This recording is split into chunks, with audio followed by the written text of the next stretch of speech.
Today's episode of Darkness Radio is brought to you by Microdose. Get out of pain, get out of anxiety, and start treating yourself a little bit better. Try Microdose. Microdose is a CBD THC gummy that will get you out of pain, get you out of anxiety, and get you into feeling good again. To learn more about microdosing THC, go to microdose.com and use the code DARKNESS to get free shipping and 30% off your first order. Links can be found in the show description, but again, that's microdose.com, code DARKNESS.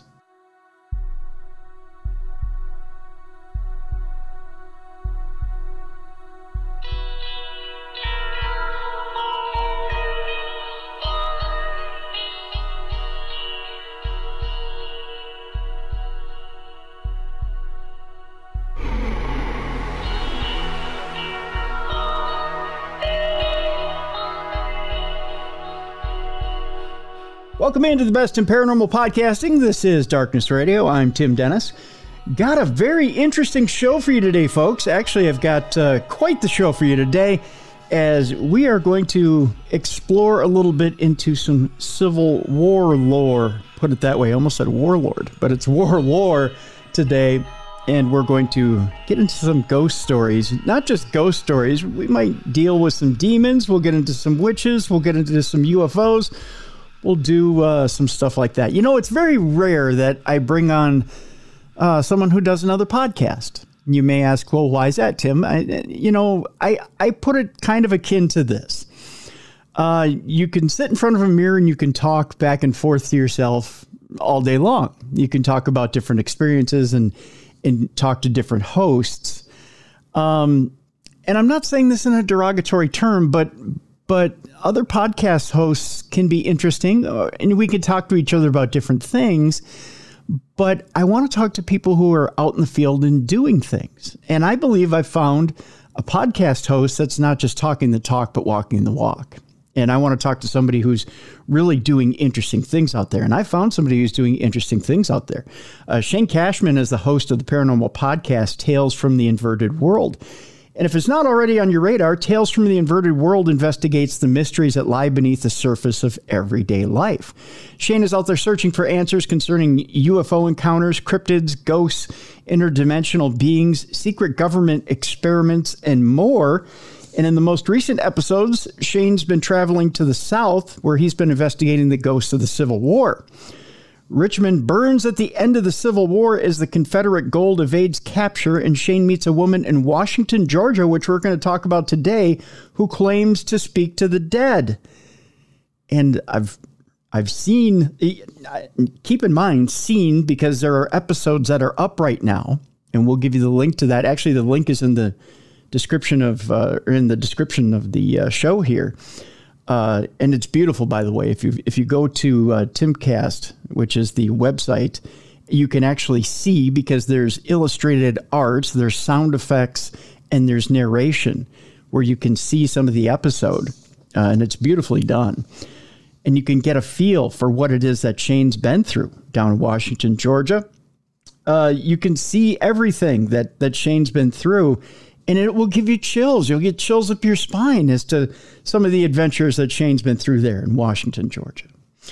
To give you a little bit about who Shane is and what Shane's been through, Shane Cashman is an accomplished writer. His stories have appeared in The Atlantic, BBC Travel, Atlas Obscura, Penthouse, Catapult, Narratively, Vice Salon, the Los Angeles Review of Books blog, Jellyfish Review, Monkey Bicycle, The Observer, Volume 1, Brooklyn, Fiction Southeast, The Common, and elsewhere. In 2015, he received first place in the Penn Center USA 500-word short story contest.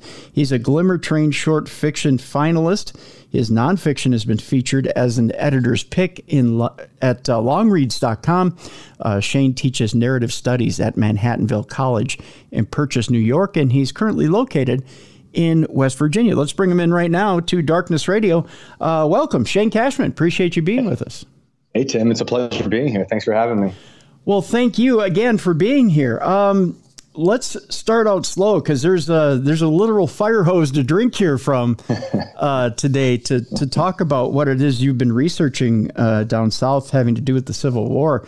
Let's start out slow. I want to explain to people, first of all, because you've got a very creative title for your podcast, if you will. And it's called Tales from the Inverted World. Explain to us, Shane, what is the inverted world? What are we talking about when we talk about that? Yeah, I guess the older I get, the more I become more observant of things. Mm-hmm. I just see that there's a world that's hidden that people aren't paying attention to. It's like when you walk through a city and no one's looking up and there's all these beautiful things. They're just looking at the sky in the country. And the inverted world is all these things that are taking place in the periphery, whether it's encounters people have that they don't want to talk about, or it's weird government experiments like the ones you mentioned, such as Operation Northwoods, or things that happen in Tuskegee that happen in a world that's this world, but so many people aren't paying attention, where they're kind of just, ignorant to all these things that are happening. So the inverted world is actually this world. It's just when you learn about it all, it feels like you're upside down. It's a great way of putting it, and you feel when you start getting hit with things. We start in a world of innocence, don't we? We start with a world where we trust. We start in a world where I guess we wander around and we think that we're protected. And then as the layers of the onion unpeel, we find out that we're not as protected as we thought, and we're not as looked after as we thought. Right? Yeah. And it should be that. It should be that way. And in my case, I feel like I had a lot of weird fears growing up. I was deep in the woods, in the country, up in like quote unquote upstate New York, an hour north of New York City. Mm-hmm. And when you grow up in the woods, at least for me, and you have no neighbors, the nighttime becomes populated with a lot of things that may or may not exist. But then as I grew older, maybe some of those things are real. I don't know. But I meet people who had the same fears. And I'm just interested in hearing those stories. Whether or not I can confirm them yet, I'd love to be able to confirm certain things. But the fears that really take over people's minds, they shape your perception of the world. And I think maybe the inverted world is different for everybody because our perceptions are so wildly different, and how we grow up and all these things, where we grew up. So, but yeah, that for me those are really interesting things. The stories behind, why people think certain things or fear certain things. Well, in upstate New York, as you're growing up, do you tend to run into the things that maybe we don't? I mean, I'll give you an idea. As a kid, I come home to Northeast Minneapolis as a city kid, but then we eventually go out to what was known at the time as the suburbs of Minneapolis. And then we go a little bit further out. We're not quite in the country, but we're out there a ways. But never did I run into what I would consider a UFO, or never did I see what people would consider Bigfoot or anything like that. But I did have my dream visitations from relatives, and I did have the things that people would consider, I guess, ghost visitations, and I had an out-of-body experience. What things did you run into as far as the supernatural goes that kind of started to shock you into this inverted world of sorts? So I grew up rather nonchalantly with a ghost in our house. My dad always said our ghosts in this house are blue-collar ghosts, or they work just as hard as you and I, and we just share a space. The house was built in the 1700s. It's an old stone house in the middle of nowhere that J.P. Morgan used to own. Oh, wow. And then when he died, his daughter took it over. And at that point, it was like a cow farm, and she had accidentally killed all the cows because she was letting them stand on cement inside, and I guess they got cold. So the story goes, and the cows just started dying off because they weren't being taken care of properly. So the story goes. Wow. So when that failed, the United States Military Academy bought it for training. I believe that was maybe, I forget, I want to say the Korean War, but I could be off, because it's got all these great woods where they would train. So anyway, many, many years later in the 80s, I moved there with my family when I was 1 from Queens, New York. Mm-hmm. And that's when my parents immediately started saying there's a ghost here. But it was always, like I said, nonchalant. I just grew up never fearing ghosts. We just always they were part of the family. So the ghost thing was the first real supernatural thing, because we always would see, you remember the back in the day, those old giant, like a Magnavox TV, if you had it on like the channel 3 or something, it would just be like the fuzz, the static, but you could hear it, but you couldn't hear it. Yeah. Yep. That feeling happened all the time, but the TV was really not on, right? So you'd feel like this thing in your molars, and you're like, what is that sound? And it was just a sensation. You know, there was a military base nearby, so keep that in mind. But things like that would happen. Things would move. Your typical, the lights on and off and sounds. But when it got weird was when I was probably in high school. Someone told us that a boy had been murdered in that house a few years before we moved in. And we were like, oh, that must be the ghost. And so we learned that his name might be Jimmy. And this is a story I tell in the first book for Inverted World. But Jimmy means a lot to me. And he's my first encounter with what might be the supernatural. So I investigated the story because it turned out Jimmy, people were telling me he might be real, might be a myth. And I looked into it. He was unfortunately and it's weird that I'm telling this story. Are you wearing a Super Bowl shirt right now? A Super Bowl sweater? I'm actually wearing, a Super Bowl champion, Tampa Bay Buccaneers. A few of the guys from the U of M Minnesota Gophers team ended up on Tampa Bay Buccaneers, yeah. Sick. So unfortunately on Super Bowl Sunday, I believe it was 76 or 79, the Dolphins are playing the Redskins. So someone out there can go look that up. But Jimmy's parents were out, and Jimmy was home alone with his older brother. And his older brother and his friend decided to play a prank on Jimmy. So they got their dad's gun, his rifle, and pulled the trigger on Jimmy and accidentally killed him. Oh, my God. That was terrible. So I found like the initial articles to this because this had been covered up because it was on a military base.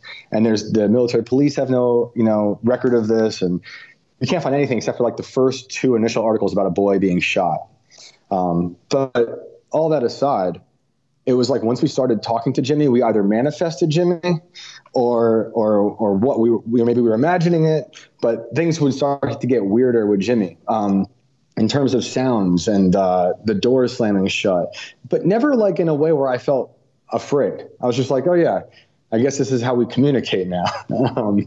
But I found out that I grew up in his room, right? Like my bedroom as a kid was Jimmy's bedroom. And I felt like he was maybe living vicariously through me. So that's my like ghost thing. And I'm sure there's more ghosts considering how old the place is. And the property was used as a Vietnam rehabilitation place for wounded vets when they came back from the war. If they were missing a limb or had some kind of, PTSD, they would work on a farm. They'd build rock walls. And so there's a lot of weird energy there with all that stuff going on. Plus, UFOs are a big thing in New York, and especially in my area. So, that's something we heard about all the time. And I forget what big event it was, what the name was, but there was an event in the early 80s. This is before I was born. And everyone in like the tri-state area, like Connecticut, New York City, and New Jersey, and where we are in the Hudson Valley, New York, they saw this giant, I think it was a triangle, shaped UFO just gliding over the Hudson River. And I talked to a lot of people who are either reluctant to talk about it because it just sounds crazy to them, or people who saw it, but, they write it off as, some type of prank or the military because they're the military and there's an Air Force base nearby. The UFO things are things that happen all the time. But the things we didn't get were like, I never really got into like the cryptid things. In New York, at least in my area, no one was talking about cryptids all that much. So we didn't get that stuff. But the ghosts and the UFOs are the 2 of the bigger things in that area, for sure. So no talk of Jersey Devil or anything like that in your area? I heard about it, but it wasn't like a thing that we thought about. There was another thing, actually, these feral children that everyone said lived in our woods because actually in the story I wrote for Atlas Obscura, it's about an abandoned town on a mountain, and it's called Doodle Town. And the state of New York kicked everyone out, eminent domain. Okay. So they wanted it for a ski slope that they never built. So they kicked out everyone from this community on a mountain that had been there since a year or 2 before the revolution. Okay. And so like everyone's descendants were there. But anyway, when they're all kicked out, people said, I forget the name of the kids, but there's some feral boys. They're living in the woods, kind of like some Hills Have Eyes type creature, mutants. But I didn't really fear them. I just felt like they might be friends if we ever ran into each other in the woods. Yeah, at least my problems. Well, you would think. I mean, anytime you run across some guys in the woods that are your age, you would think you just get along with them. You wouldn't, necessarily they wouldn't be a danger. No, let's go explore. Yeah, exactly. Let's hang out. Let's go dig up some stuff. It wouldn't. Wouldn't necessarily be a danger. That's for sure. Well, that's interesting. I mean, you know what? All we were doing in my neck of the woods is we were playing in dirt piles that we thought were dirt piles. It turns out they were huge piles of manure. We didn't know that. So, yeah. So that's awesome. We had that too. Don't get me wrong. We definitely had that too. So we were rolling in shit and didn't know it. That was makes you stronger. Yeah, it does. Yeah, it grows hair on your chest. That's what we were told. Little did we know it was probably a cancer risk, and now we won't find out until we're older. Right. So I have to ask you. So okay, so you get to the point now where this has kind of tickled your fancy. It's gotten into your lexicon, so to speak. When does this really become an interest for you? When does the paranormal and the supernatural really creep into your fabric, so to speak, where you decide that you want to start pursuing it or do something more with it than it's just a passing fancy? Oh man. So I remember this very clearly. I didn't really know what a writer was. I understood that there was writing and people wrote, but I didn't really understand that a human did it. And I remember I must have been in like 5th or 6th grade. And I went to the West Point Elementary School, which is on that military base. But I'm a civilian. My parents were civilians. They just coach horse riding. So I was allowed to go to base. It was a cool experience. So anyway, I'm sitting in the theater for this presentation, and they have an impersonator who's going to come perform on stage for all of us. And it happened to be Edgar Allan Poe. And I was blown away. Because, Edgar Allan Poe was a cadet at the academy, and he got kicked out for being just crazy, raucous and all that stuff. So they had this guy come in, and I see this man just ranting and raving about like dark stuff and skulls, ravens. And he was like, he was mad. He was like drunk on just the weirdest stuff. And I was like, I want to be that guy. So I remember just being like obsessed with Poe after that. Well, his writing, Yeah. Can't say too much about him as a person, although I'm fascinated with his life and his mysterious death. Yeah, and his afterlife, because his tombstone is amazing, has his own amazing history. But right, that was it. That was it. I saw this guy. I was like, wait, you could just tell stories? That's amazing. And I didn't realize it would be 30 years of suffering to tell stories as a career, but it was worth it. It was worth it. And I think of Poe quite often because those early Poe stories meant everything to me because they were like insights into the dark world. And I think I started like absorbing that, in like 5th or 6th grade. It was crucial to me. It's interesting, Shane, and now that you say it, you can draw the parallel when you actually go to the Timcast website and you watch the videos, the Tales from the Inverted World videos. You really can see the Poe influence there. And That's awesome. I don't know if, Thank you. Well, you're very welcome. And it's not just the storytelling there and the narration that's there, but it's also the influence of the art, the sound effects, the music, everything. I mean, it does have that dark, chilling feel when you go to watch the video and the storytelling in itself, even the way that the story is set. Thank you. You're very welcome. Have you ever got out to Poe's gravesite or gone that far as to I guess kind of? You have. I have. Yeah. One of my first paid writing jobs was to cover a tattoo convention in Baltimore. And so at the time I was managing a tattoo shop. So my best friend was a shop in New York, Graceland Tattoo. And we booked this event down in Baltimore. So I was like, I'm going to write about Poe tattoos.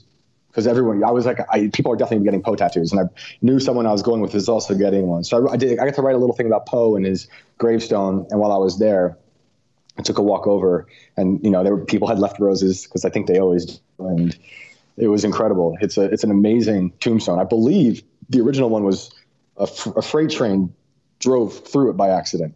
So it was obliterated. So it was, I'm not looking at the original one, but it was incredible. I loved seeing it. And somewhere I have pictures of me at the grave. It was cool to pay my respects. Yeah, most definitely. You didn't get a Poe tattoo, did you? Not yet. I'm surprised. Surprised. Of all the ones I have, I still don't have one. Really? But maybe soon. Would you go to that tattoo shop to get it? No, probably not. No. Well, you know what? I do have a really good friend. My friend Hunter does tattoo in Baltimore, and he might be the one to do it. Maybe we'll do it at Poe's grave. Oh. That's what I'll do. Oh. That's what I'll do. You might like this story, actually. Hunter, his name's Hunter Spanks, and he tattoos in Baltimore. He was on the Queen Mary for another tattoo thing. Okay. And they all decided to tattoo in the dark and try to have a freaking seance to raise the dead. And because the Queen Mary supposedly has all these things. Yeah. I don't think anything happened because I think they might have had a little too much to drink. Okay. But they said maybe they wrote something. But I think if I go to Poe's grave, I have a better chance. So I'll have to get back to you about that. I think so too. Yeah. Interestingly, what part of the Queen Mary? Do you remember what part of the Queen Mary they were trying to raise something on? I wish I could say. I wish I could ask him right now, but I don't remember. Okay. Yeah, it'd be interesting to find out. I mean, whether it be in the first class pool or if they were, no matter where they were at the time, they were in like in one of the rooms. I know that much, and the lights were all out, but I don't know which part. I've told it here on the show before, but I had an interesting experience on the Queen Mary where I'm having a laugh fit with Dave, who was on the show with me here at one time, and we're having a giggle fit at 3:30 in the morning, not able to go to sleep, and at that point I have my glasses off. Okay, but I'm looking up at the ceiling and we're telling jokes back and forth, and he's in one bed, I'm in another. He's trying to roll over and go to sleep, and I can't get to sleep. And you know how you're on a roll and you just keep telling jokes? Oh yeah. Well, I just keep telling jokes, and just then I see this reddish orb pop up over his bed, and it's kind of floating around on the ceiling. Well, I grab my glasses, I put them on real quick, and there's this red orb floating around. Mm-hmm. And I go, how long did it last? Oh, not very long at all, maybe 30 seconds. And I'm like, wow. I'm like, D, turn over. You got to see this. He's like, whatever, just shut the F up and go to sleep. I'm like, no, you got to see this. You got to see this. And here's this red orb, and it just, boom, it just shot off and went through the door and out into the hallway. Those orbs are wacky. Oh my God. I was like, whoa, because I don't see stuff like that. So. Yeah, I actually saw one once too. I was in the back seat in high school with three friends right outside their house, about to go to see a movie or something. And the window had opened on the right side. So my friend all the way to the right, and an orb just went slowly by all three of us and then just left. And it got really quiet. Like no one was like, oh man, there's an orb. Everyone just watched it. I remember seeing it. It left. Then it got silent.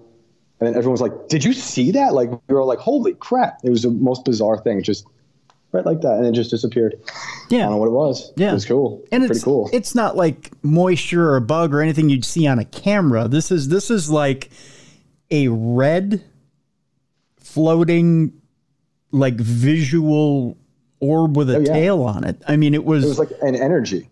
Yes, it was an energy ball. Yeah, it was unbelievable. Yeah. It was unbelievable. I'll never forget it. I could still clearly see it just drifting right by all of us. Like it wanted us to see it. You know? And then it was gone. It was gone. Yeah. That's cool. You had that experience in the Queen Mary.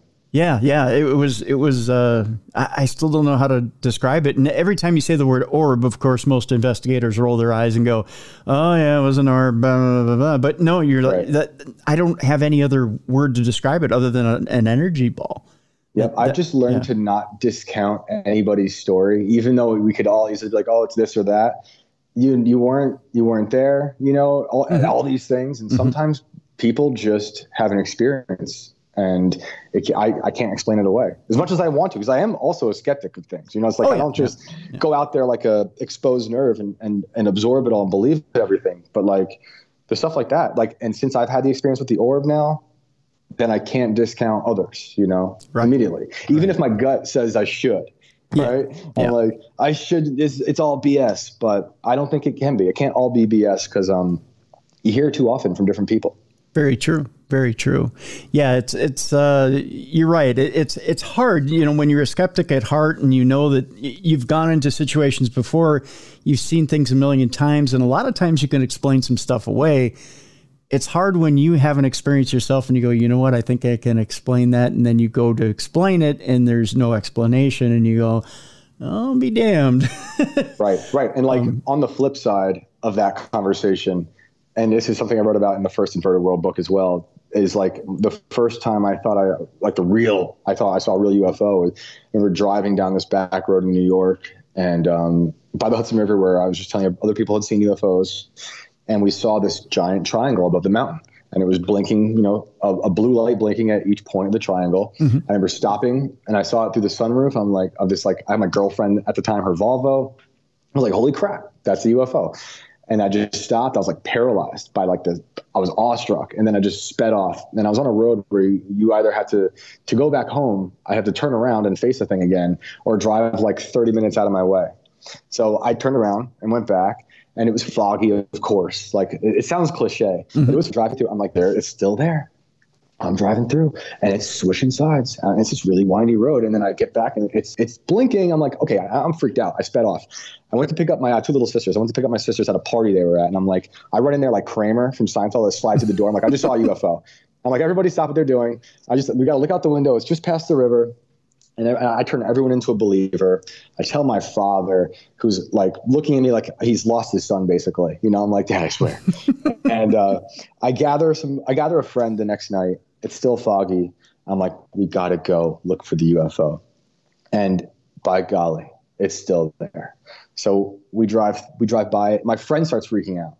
And you got to imagine this is like a guy who looks kind of like Rambo, but covered in tattoos, like face tattoos, right? Right. Giant beard. And he's like, no, get out of here. So we go back, but we like, dude, we got to go back and see. I need a picture because no one's going to believe us. And at the time, I probably had like a stupid flip phone. We drive back. We park beneath the mountain, and the fog clears, and it's a freaking cell phone tower. And I couldn't believe it. I was like, this whole time, it's just been a cell phone tower blinking, and I should have known that. I've driven by the cell phone tower, but I was like, that I felt like I believed so much for that 24 hours in that UFO. We're like, so the flip side of that other conversation is because I saw the orb, even though I can't explain it, just because I saw a UFO and I could explain that away. I know how physical a belief can be after an experience. So I keep both those things in my mind at both times when I'm listening to all the stories I'm hearing. I want to explain it away, but I also really want to believe. Exactly. And sometimes you get that adrenaline shot and logic goes out the window. I get it. And you have to get to that point where you settle down and yeah, I get it. I totally get it. I tell you what, at this point, why don't we take a quick break? When we come back, let's get into Tales from the Inverted World, and we'll talk a little bit about Washington, Georgia, and what drew you to Washington, Georgia, and tales of the Civil War down there. And there's a very interesting tale behind it, and it starts with gold, and it spins off a little bit out of control from there, Shane. But we'll get into it when we get back. It's a very intriguing tale, folks. And I'm telling you, there's a lot of intriguing stuff there. There's actually a book here too, as well, that we want you to check out. It's called Tales from the Inverted World, Ghosts of the Civil War. Now, Shane, there's a website where people can get this book. Why don't you tell people where they can get the book, first of all? So right now we're writing volume 2, which is what you're talking about, Ghosts of the Civil War. And that is at timcast.com. We're a Timcast exclusive. We have 2 episodes for free on YouTube and Apple and Spotify right now from Ghosts of the Civil War. So you can check those out. The rest of the season's being serialized on timcast.com. And then once that's done being serialized, which is going to be, I think, mid-September, the book will be released. And that'll be available through Timcast, also on Amazon and a bunch of different platforms for ebooks and whatnot. But yeah, but we also have the first book available as well, and that's at invertedworldbook.com, and that is for volume 1. And you can hear me talk about some of the stories I just told you guys about. Okay, so invertedworldbook.com if you want to check out the book, the first book, that is. Also, you can check out Shane on Facebook at Tales from the Inverted World. He's on Instagram and Twitter as well at Inverted Tales on Instagram and Twitter. When we come back, we'll get into Washington, Georgia, and what led Shane to check out Washington, Georgia, and Tales of the Civil War down there. But first, that's all coming up in just a moment right here on the Best in Paranormal Podcasting. This is Darkness Radio.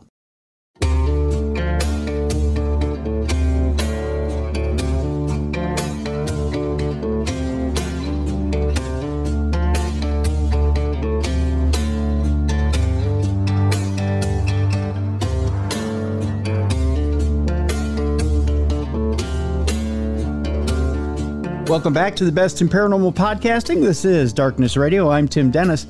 My guest is Shane Cashman. The topic is Tales from the Inverted World. We're talking about everything from the ghosts of the Civil War to the search for lost Confederate gold. And Shane, I was teasing before the break that something very strange brought you to Washington, Georgia. Let's tell people what it was that drew you to Washington, Georgia, first of all.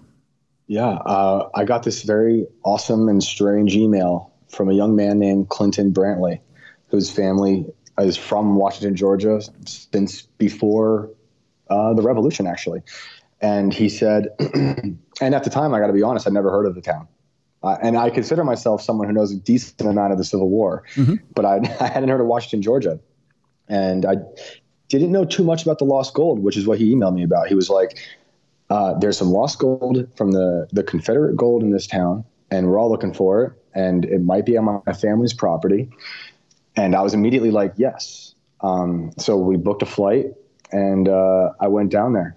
And yeah, like you said, I went down there thinking I was going to write about one thing, the gold. I was like, well, okay, what's this gold story all about? I want to hear it. It sounds really interesting. Clint had a really interesting story with the family ties to the town. Plus, some paranormal stuff with these weird, haunted, abandoned graveyards in the woods.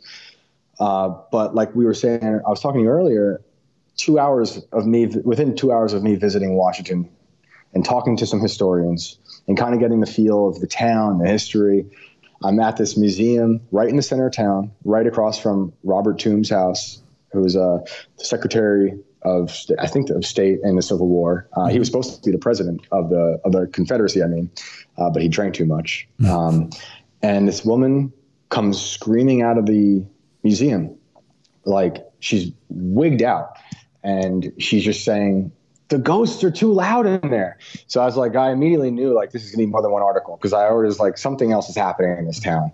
I could just sense that this place was different. Everyone had a story about a ghost, even though everyone starts off the stories by saying, I don't believe in ghosts, but one kept turning on my stove, or one kept moving my chair, or one tried to burn down my house, or one is haunting my child, And I'm just like, and I'm hearing this all within my first day.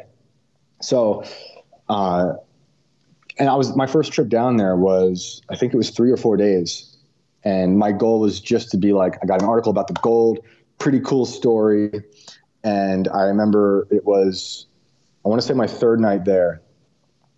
I'm sitting with my friend Clint and his family, who were very gracious. And they put me up in their beautiful house on this sprawling land where the old Georgia National Highway used to run right through it. And like, you really sense like Civil War, like here in a different way than I sensed it in West Point, which is, it's a different feel. And it was an interesting experiencing that. But anyway, third night there, back porch, super dark out.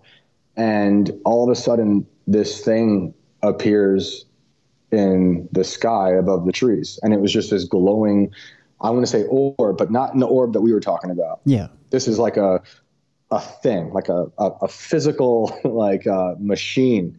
UFO, even saying UFO doesn't do it justice, but it's above the tree line, and it's doing like the sign of the cross, almost like up, down, left, right. Really? And it's a steady move. And Clint is like, oh, there it is. Like it's a friend. Like, oh, he's been waiting to see it. And I'm like, what do you mean? He's like, oh, I've been seeing this my whole life. I'm like, what do you mean? What is that thing? And he's like, well, I don't know. It's a UFO. And his father comes out, Harry, and Harry's like this. He's like, there it is. And we're just like, they're cracking beers now. Just like, oh yeah, there it is. I'm like, they're almost nonchalant about the UFO as I was growing up about Jimmy the Ghost. So I'm understanding the feeling, but I'm also like, that is insane, because it was a good size. It was fairly close. And if you read the book, you'll see the whole, I don't have to give the whole backstory, but there's a point where I am now looking at the UFO through an AR-15, and I'm like, because it just shows up, and I'm at the night scope on it, and it just doesn't stop. All the night sky is happening around it. Other planes are moving. I don't know what it is, and they have no idea what it is, and they're very Baptist. And Harry was like, I remember seeing one when I was like in grade school, and I told my grandma, and he said that his grandma said, you'd be pretty foolish to think that God only created you. And so he believes in UFOs, can't explain them, or aliens rather. And so that was the night where I like kind of had a freak out. I'm like, what is this place? And mind you, I saw another UFO that same night in the same field in a different direction that did a different thing. And I did my due diligence. And if you listen to the book, I reached out to everybody I possibly could, trying to explain away these things. No one has an answer. And I'm talking meteorologists, DEA agents who were a helicopter, Air Force. Everyone says they don't, not everyone. Most people say, I don't believe in UFOs, but I don't know what that thing is. So I knew that night, as I barricaded myself in my room, about to have like an existential break, because I was just like, this place is too weird. That I was like, I messaged our CEO, and I was like, I think something weird is happening in this town. And I think I have more than an article. And then he wrote back like, maybe you have a book. And I was like, maybe I do. So I just spent like a large amount of time there. I'd travel down every few months and spend a good amount of time there, and kind of inserted myself into the town. And it had a profound impact on me, for sure. It was great. It's going to seem like a weird question, Shane, but like here in Minnesota, we have a lot of, in different areas, we have a lot of limestone. Different areas have different makeups of the land. What in that area in Washington, Georgia, what is the makeup of the land? What's the primary stone source? So I guess, what do they say? I want to say it right, because the way Clint says it is great. It's something like one of the purest veins of marble that runs through, or copper. I'm sorry, copper. Okay. He says copper. And there's also a giant gold mine. Okay. Which is funny, considering the town's known for lost gold. Meanwhile, right, there's a mine of gold, just not the lost type.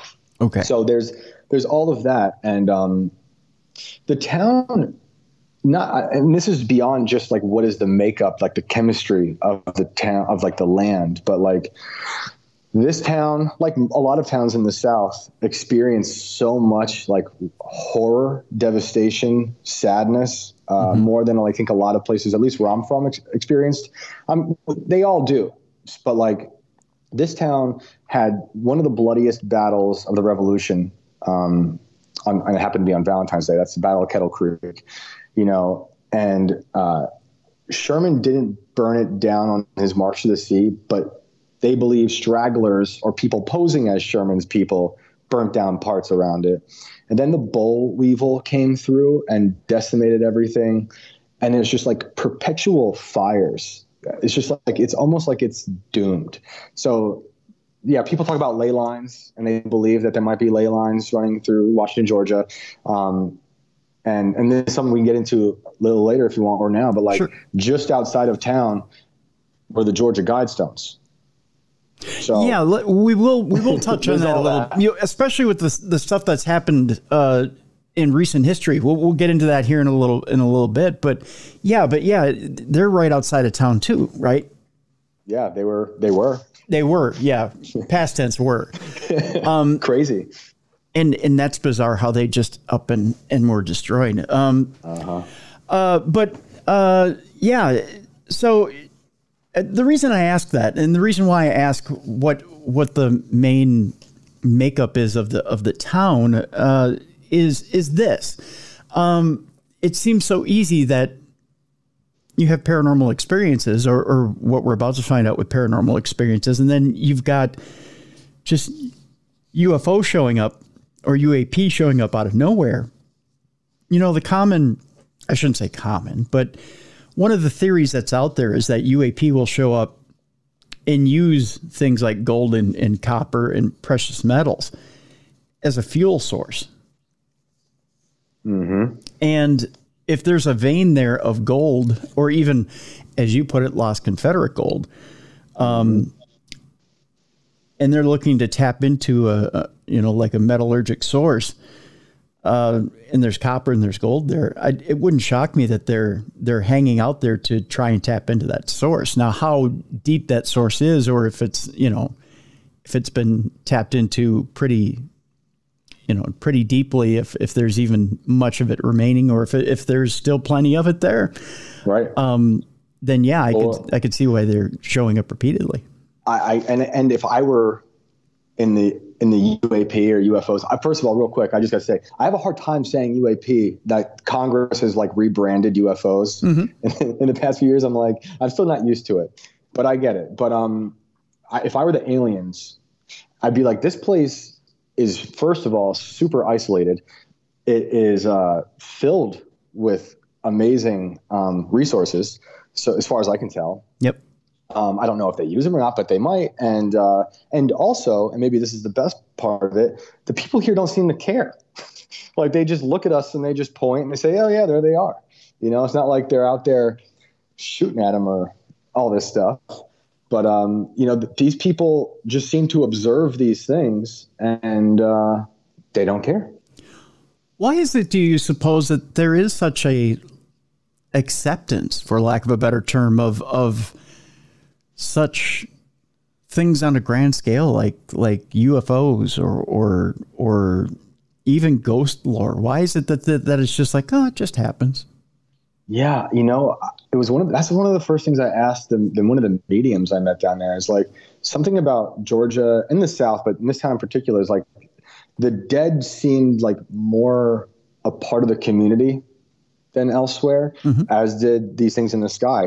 And he didn't even have a good answer for it. But I think after observing them in this town so long, almost like I'm the alien, I think it just has something to do with like part faith, because it's a very faith-based community. There are like almost enough churches there for every person in town.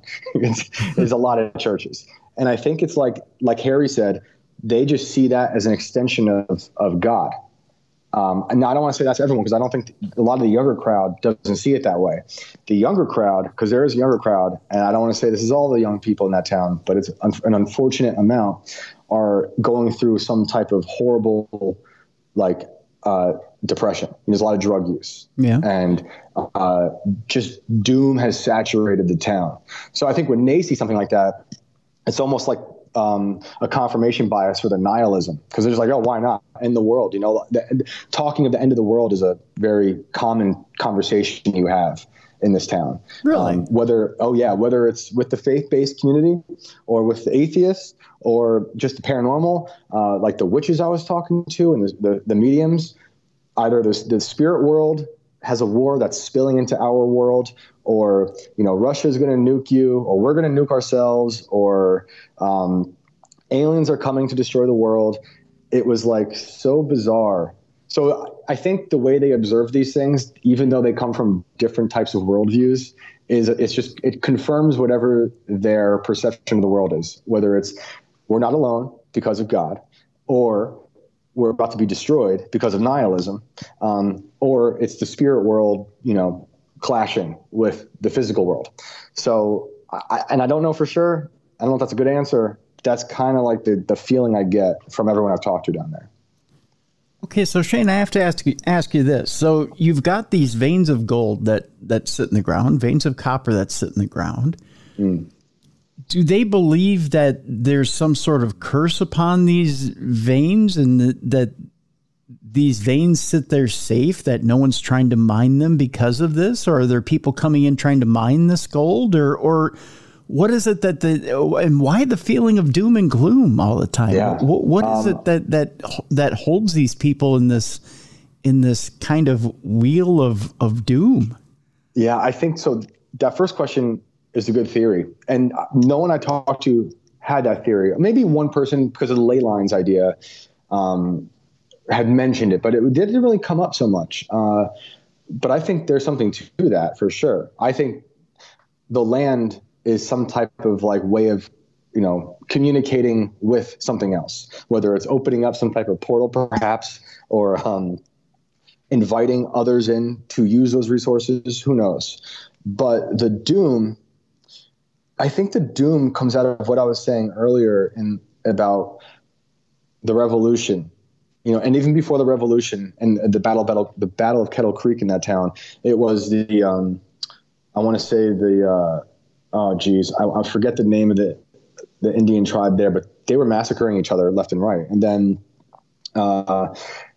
those descendants of those tribes still live in town. The descendants of almost all the people from back then are still alive today. And I think that creates a sense of doom for some of them, but also like it's like the Civil War was yesterday to some of them.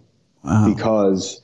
Because I had met someone who was about to be 100, and when she was a young girl, she was able to meet someone who had fought in the Civil War, who was so old. So like the Civil War living memory is in their mind so much, and that defeat and, the scorched earth of Sherman, failed Reconstruction, and then the boll weevil, and then the fires, all that stuff, I think set off this perpetual doom. Now, it's also in the last few years, I think, with people being isolated and people losing jobs, it accelerated depression and it accelerated absurdity. And right. I think it also accelerated paranormal experiences. If you look at like people seeing ghosts or seeing UFOs, I think it spiked during quarantine. Yeah. So I think all of those things, the doom doesn't let up. And whether it's, for some, the doom is kind of a hope because they see it as the rapture. If you believe in the rapture, they see it as Jesus coming back and they're just leaving. So it's doom for everyone else, but they leave.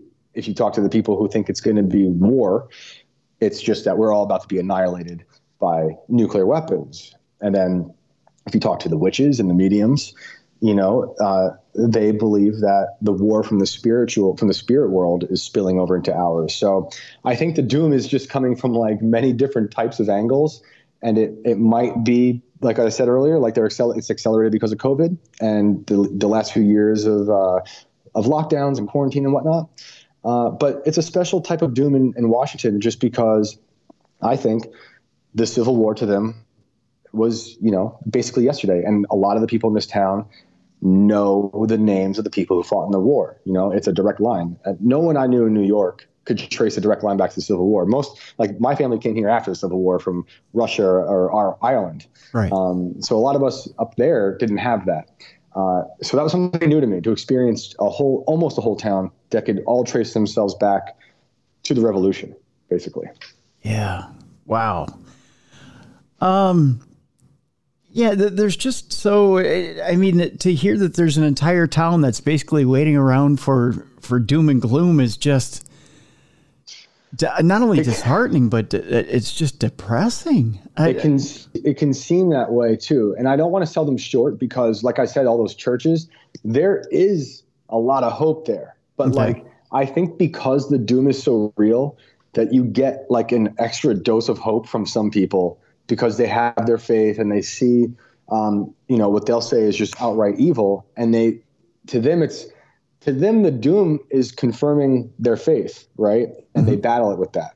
So there is also that. I don't want to sell them short, because I think it's a lot of the younger people, and I'm 37, so it's my age too, and lower, who are feeling completely nihilistic and doom laden. But there is still hope there, because I think the hope comes from the fact that Washington, Georgia has been destroyed so many times, but it's still here. Right. Well, does that make the paranormal activity feel different? I mean, does it make it more intense? Do you see more intense demonic activity? Do you see more intense ghostly activity? I mean, is it? Oh yeah. Yeah. I've never felt it like I felt it down there. Really? Honestly, like my skepticism was like, I had to like go real crazy with it, because I'm like, what is going on here? Because I just kept encountering things, like whether it was different mediums or, I walked through this one house. We call it the House of Seven Ghosts. And I found this medium to come, because I was like, so I kind of got railroaded by people into looking for the gold. And I had to I was like, I got to find another way here. So I remember talking to this one girl, the girl who was screaming about the ghost that I told you about. Mm-hmm. She told me that the ghosts were telling her about where the lost gold was. So I was like, you know what? I'm going to talk to Amina about where the lost gold was. So I reach out to this guy, and he's amazing. But we're walking through the house, and I want to see him work and then talk to him about the gold. I don't want to just ask anybody. I want to know if I can trust this person as much as I possibly can when I'm asking him to talk to ghosts about the lost gold. And we're walking through the house, and he is recording, and he's talking to the ghost. I'm not hearing anything. But then, and I'm watching his mouth, because I'm always nervous that a medium who claims to talk to the dead is doing some type of ventriloquism. Yeah. I'm always like, I gotta watch the mouth. I'm watching this guy really closely, as is Clint, because he's with me. Clint kind of becomes my sidekick throughout the whole book, and this other lady's with us as well, who's like our tour guide. And he's hearing something. I'm not hearing anything. He plays it back, and we hear a voice on the recording. And I'm watching him record it. I'm watching his mouth. I'm trying to see what could he possibly have done. Maybe there is some trickery I just haven't figured out yet. But I'm hearing this voice answer him with this no. And it's this disturbing no that's coming from this other place. And I didn't hear it in the real world, so there's that. But I heard it on his recording, and I watched that recording like a hawk and his mouth. And we were all like, damn. And then we walk into another room, and this is all just in 2 hours of this one spot. And he's got a great accent, this guy. I can't do it justice. I try my hand at accents in the videos, and I apologize to everyone in Washington, Georgia for it. They haven't stoned me yet, but but they might. And so we walk in this other room, and he's like, that doll's haunted. And he stops dead in his tracks. And I'm like, all right, here we go again. So he pulls out a pendulum. He does this little routine. And I'm like, I'm not feeling anything with this doll, honestly. I'm like, it looks creepy. Mm-hmm. It's from the 17th century. It's one of those dolls that a traveling salesman would bring around to show you the little outfit that he could make for you. Yeah. So that's that. He leaves, blah, blah, blah, blah. He's got a great crazy story, and he's featured in the House of Seven Ghosts Part 2. And later on in the book, when I'm staying at this house, in this hotel rather, that turns out to be run by witches in town, I'm talking to one of the witches, and I'm just getting her story. And I tell her about the doll I just told you about. Mm-hmm. And then she tells me a story that another lady had told me prior, which is, she was there on a field trip as a young girl many years ago, and the doll at this house, and the doll flew off the chair, and everyone froze and was like, what the heck was that? And all the kids and the tour guide and this witch I was talking to all said the doll flew off the chair. I'm like, you're kidding me. So the guy I just talked to the other day who said this doll's haunted, that I didn't really believe him.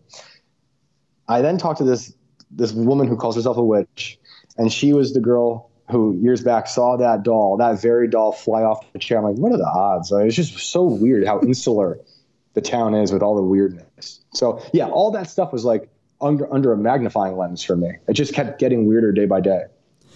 It sounds like it. One of the things speaking of weird, I've got to bring this up because as I'm watching the two videos that again you'd mentioned are open there on timcast.com. One of the videos there from Washington, you're talking to, and forgive me if I don't get the reference right here, but you're talking to a woman who is talking about how she's got this fear of poodles. And that she doesn't trust poodles, and you're trying to talk to her because it just seems like such an irrational fear. Poodles of all things, right? Poodles. Who would have thought? Right. That conversation takes place in the hotel that I was just telling you about, but I had not stayed there yet. But I was out back having some drinks, meeting some of the people who live there, telling them that like, hey, I'm here to write about the gold, and everyone's immediately suspicious of anyone who's there to write about the gold because like there's a whole lost gold economy in Washington. You know, I'm not the first schmuck to come to town looking for the gold, but so I'm telling them this, and this lady looks at me like, yeah, okay, whatever. What you should be writing about is the poodle invasion.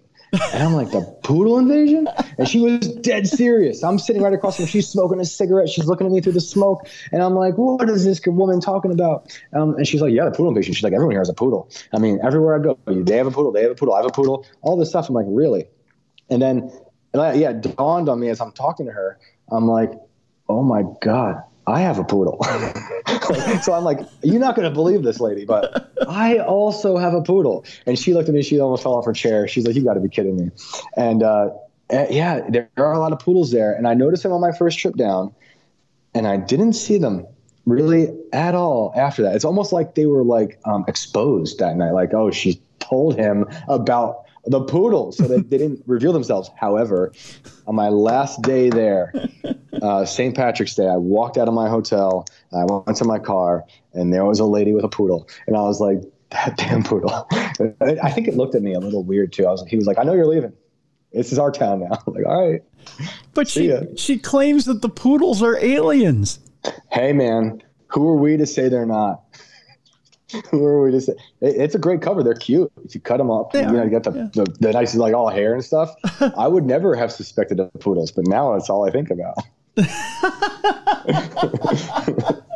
You know, my grandparents had a poodle when I was young, and I mean, there's nothing unusual about the poodle. I wouldn't have thought that the poodle was an alien. I mean, it acted a little strange from time to time, but I didn't think that it was anything unusual. No. Yeah, I think the next book I write is going to have to be a deep dive into the poodles. What is going on with the poodles? I think you got a New York Times bestseller on your hands, my friend, if you just title it "Poodles Are Aliens." That's it. You have to know. Everyone should know. I'm going to scream it from the rooftop. Or poodles have invaded us. Yes. That might be another one. Yes. You know, but yeah, I think it's straight to number one. I think so too. Yeah. I'll have to tell that lady I need to interview her one more time, and her poodle. That's right. See if you can get a direct quote. yeah. Don't tempt me, dude. The poodle said, "Arf, arf. By the way, we know everything." That's right. No, I mean, you know, because if you were to say like cats are aliens, everybody would go, "Well, no shit, we know that." But if you say poodles are aliens, it's like, ooh, you know what? That's like the whole bird theory. You know how the guy over this last winter, spring, fall had the whole, you know, birds aren't what they seem thing. Mm-hmm. You know, birds aren't. I wrote all about that in the first Inverted World book. I was staring at where was I? Somewhere in West Virginia, staring at a crow. It was looking at me a little weird, a little too weird. I was like, that can't, what is up with that bird? And then I think like the algorithm must have read my mind, because soon after, birds aren't real started popping up all over the place. Yeah. See? Which is, so for those who don't know, but I'm sure people listening, that most of them probably know, but there's that hilarious birds aren't real meme. Maybe it's not hilarious. Maybe he's as real as the lady with the poodle invasion.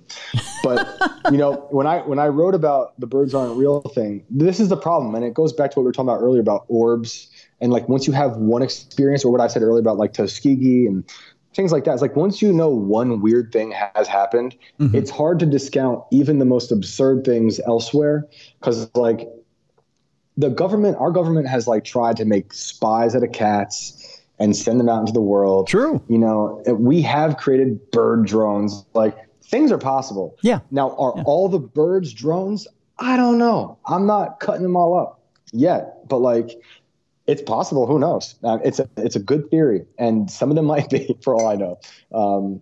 But I find it a rather fascinating theory. Oh, you know what it was? It actually started.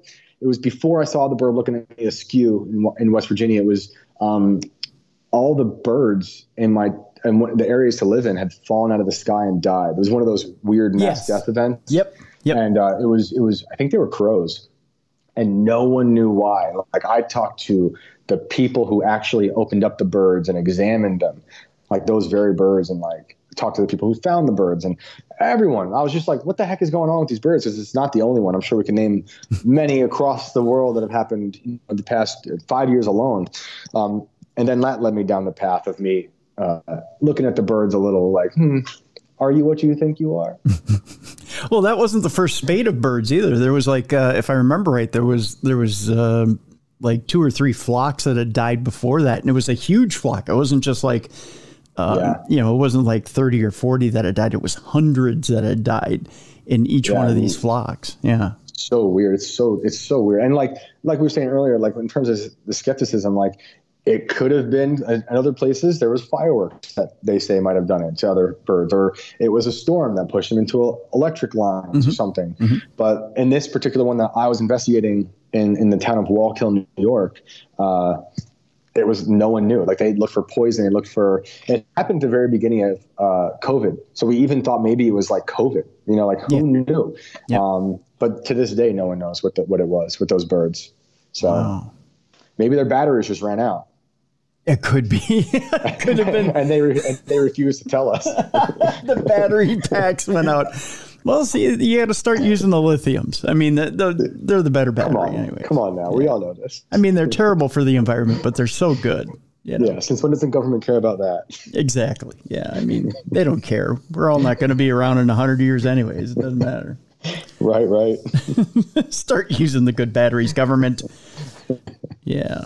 Like they're listening anyways right now. I mean, you know. Oh, they are. Oh, are they? If they're not, their birds are. Well, that's true. There's probably one on the windowsill behind me. Or is there? Dun, dun, dun. Dun, dun, dun. I think I have that sound effect on my button bar, too. I'm just not pushing it. Interesting stuff. So as we were mentioning, or as you'd mentioned earlier, this is the second volume of your Tales from the Inverted World book. You actually have a first volume, and in that first volume, and we had mentioned Are Birds Real? That was part of that first volume. You also investigate the Long Island serial killer. You know, we do a True Crime Tuesday show as well. Oh, nice. Yeah. So I love, that one's a really bizarre story. Is it? Can you expound on it just a little bit for us? Yeah. So yeah, with the Inverted World, sometimes it's not just the paranormal. Sometimes it's like, to me, the Inverted World is like, just like the most horrific things that we choose to just ignore as society, or we see it at a glance in a headline, we wince, and then we go about our day. Right. And the Long Island serial killer is one of those stories where I remember when I first heard about it, and I was living in Brooklyn, New York at the time, and Long Island wasn't very far. And I remember them just finding 4 women at first, but then like it was a graveyard on Gilgo Beach in Long Island. And I was like, and it was just horrific. It's horrific when anyone dies. Yeah. But then when you hear about the cadaver dog, his name was Blue. I'll never forget that. Blue, the cadaver dog, walking the beach, just being trained. And he finds the first set of remains. And then just a little bit beyond that, another pair of remains. And then I think there was a snowstorm that came back and they kept finding remains. And then it was like a child. And then it was the mother of that child. And then it was like, I might be getting the details a little wrong. It was a long time since I wrote that story, but let's say it was a pair of hands in Gilgo Beach that matched a torso in Manorville, Long Island that they found many years earlier, right? That when I read that detail, I was like, I get chills now just thinking about it. That they found a mutilated torso posed in the woods 30 or 40 minutes away from the beach 20 years prior. I think it was 20 years prior. And then they found the hands on Gilgo Beach. So it's like, so no one knows who the Long Island serial killer is. Lots of theories. So that's about when I got involved with it, because I had started hearing about the online community trying to solve it themselves. And it had been unsolved for so long. So you guys must know about all this if you do the true crime stuff. Like, the online community was first. I think it was a website, you might know about it, that was created in like the immediate aftermath of the remains being found. It was called something like LongIslandSerialKiller.com. Mm-hmm. I could be wrong with that title, but it's gone now anyway, because it got so insane of like people, like it was like a paranoid delusion. Everyone was blaming everyone. You're the killer. You're the killer. And it was getting like really slanderous and terrifying, because victims' families were trying to use it for answers. Yeah. And then people were creeping in trying to kind of like, I call them, excuse the language, grief whores, where it's like they try to become the grief and they want to own it. They want to be a part of it. It's like now they want to be the person who solves it, even if it like hurts people, even if they're using misinformation and they're like kind of like oddly abusing the family members. So I got involved and I just kind of like tagged along digitally with all various types of people who have inserted themselves into the investigation. There's like a guy who worked at a haunted house in Vegas, and he was deeply embedded with the family members. And he had his life threatened. You know, there's a stay-at-home mom who started Web Sleuths. You might know Web Sleuths. Yeah. It's a great community. So I talked to the lady who basically took it over. Around the time of the John Benet Ramsey story, so a while ago, and I just kind of fell down the rabbit hole of these people, and it was super dark, just like learning not only about all of these gruesome, weird, unsolved murders in Long Island that may or may not all be attached. Maybe Gilgo Beach is just a dumping grounds for lots of people. Maybe the Long Island serial killer is a team of people who work together. Or maybe it's just one really good serial killer who hasn't been found out yet. But like, you know, so many people were accused, and so many strange people, like the sheriff, you know, in Long Island, in Gilgo Beach. You know, that guy's history was so alarming to me. Like, as a child, he had watched children beat a boy to death and then stuffed the dead boy's mouth with rocks. Yeah. And that guy, you know, testified against them, that he becomes like the sheriff. He gets caught later. I don't know if he was sheriff yet, but he was a cop. Gets caught with a sex worker in his patrol car. You know, while he's investigating the Long Island serial killer case, he beats up a kid who steals pills and special toys out of his car. So everything with that story was just so wild. I couldn't, kind of like with Washington, like I was every time I turned around, it was a new weird detail that you want to go down, because you understand there's no answer. So you got to go down every tunnel there is to find any type of sort of truth. And I spent a lot of time, years actually, with that story. So yeah, that's the last chapter of that first book is me and all the weird stuff I found out about with that crazy story. It is a crazy story indeed. And man, you talk about an area where if you could find any area as a serial killer and pick one where you could absolutely get away with murdering multiple people and never be caught, Long Island, New York, I would think would be one of those areas. Have you ever been out there? Oh yeah, I have been. Oh man, it is. My parents are from there, so like I'd go back. Now I go back. It feels different to me, you know, because it's like when you look at like the map of where the bodies have been found, not just in Gilgo, but like in the past 30 years. It's insane. It's almost like looking at flight maps, you know, like all the flights, because it's just like, how does this happen all the time? And you're right, you know, it is like it's super isolated, which is funny because it's kind of another connection to Washington, Georgia, where it's like these really isolated places, I think, are these cesspools of weird violent, paranormal things that people either manifest or imagine, or they're really happening, like the killers. Yeah. So yeah, and that strip of road on Gilgo Beach is quite terrifying because on one hand, it's a tourist trap for the beach every summer, but in the winter, it's completely desolate. Yeah. And it's just a long strip of road. And it's terrifying thinking of someone knowing how confident they are with something with remains in their trunk. I'm assuming that's how it happened. Yeah. Pulling over, feeling confident enough to then walk over to the beach through the bramble, dump this body that was wrapped in canvas that seems to me at least that they had placed elsewhere for a long amount of time or some amount of time. And then just go about their day. It's pretty crazy stuff. It was it definitely I had a few fearful moments right in that story when we uncovered this. I didn't really uncover it, but I kind of tripped into this horrible website called Utopia Guide. Did you ever get into Utopia Guide or hear about that? That one I haven't. No. So we found, and this is when I was hooked up with the web sleuths people, we found this horrible website that's men from Long Island who kind of rate their sex workers through Utopia Guide. It's almost like a Yelp. Really? But it was created before Yelp. So Yelp is kind of like Utopia Guide, but they have like a rating system. I'm not sure if it still exists out there, but y'all can look. But beware, because some of it is just, it's just gross. You hear these gross guys talk about the people they pick up, and it is what it is. But there are some who are incredibly violent, or at least they write incredibly violent reviews.